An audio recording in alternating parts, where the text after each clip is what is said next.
President Trump can win this election. His policies are good for America, and if you have a policy debate for president, he wins. Donald Trump, the provocateur, the showman, may not win this election. It's not an issue of whether I go out and campaign for Donald Trump. He's decided the way he wants to do this. What I will tell you is the Republican Party needs to make a serious shift here. Lindsey Graham and, well, other Republicans like Nikki Haley are practically begging Donald Trump to stay on task and focus on policy instead of doing stuff like this. So I decided to go back and reread the clause. I'm not saying he's, but I say that I am much better looking than her. I think I'm much better. Much better. I'm a better looking person than Kamala. No, I couldn't believe it. She said, you know, I had never heard that one. They said, no, her biggest advantage is that she's a beautiful woman. I'm going, huh. I never thought of that. I'm better looking than she is. I had to play it back. You know, I love the playback controls you have nowadays. They used to call it TiVo. Now they have TiVo. I think it's the single greatest invention. It's better than television, because television would drive you crazy if you couldn't do a playback, right? When we gave Miriam the Presidential Medal of Freedom, that's the highest award you can get as a civilian. It's the equivalent of the Congressional Medal of Honor, but civilian version. It's actually much better because everyone gets the Congressional Medal of Honor. That's soldiers.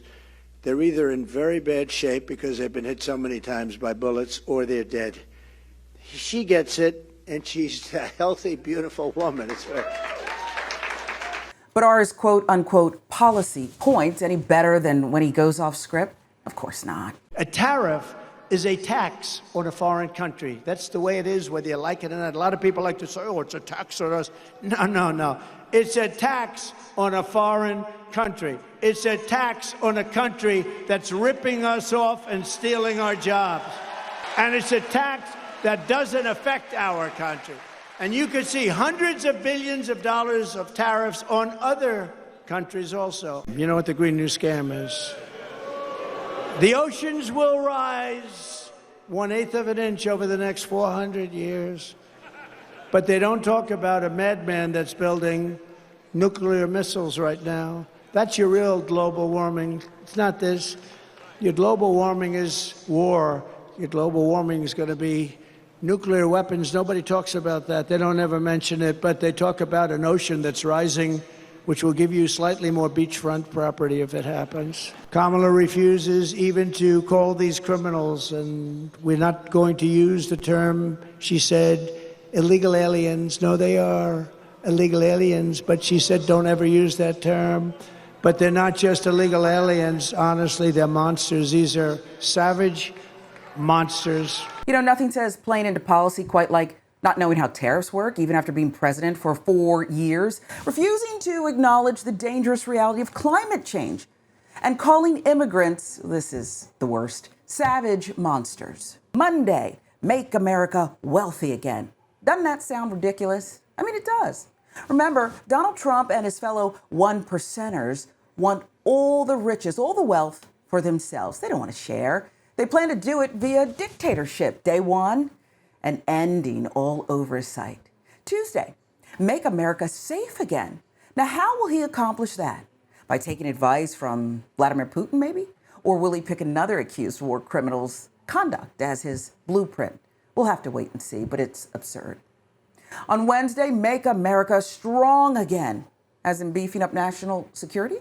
With Trump in the White House, that is a crock. He loves undermining the FBI, the CIA, the Justice Department. Also remember the deep state and QAnon? Thursday, make America secure again. Not at the border though, right?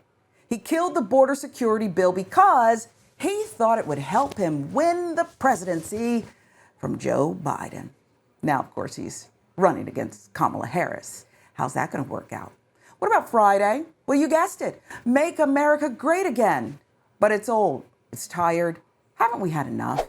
First off, policy isn't Trump's strength, no matter how Lindsey Graham and Nikki Haley and others try to convince us it is, because they're just far more uncomfortable with Donald Trump's general hate for everyone. Second, Strong again, secure again, wealthy again? Each title reflects different insecurities that the MAGA base is feeling. These titles will not help alleviate their fears.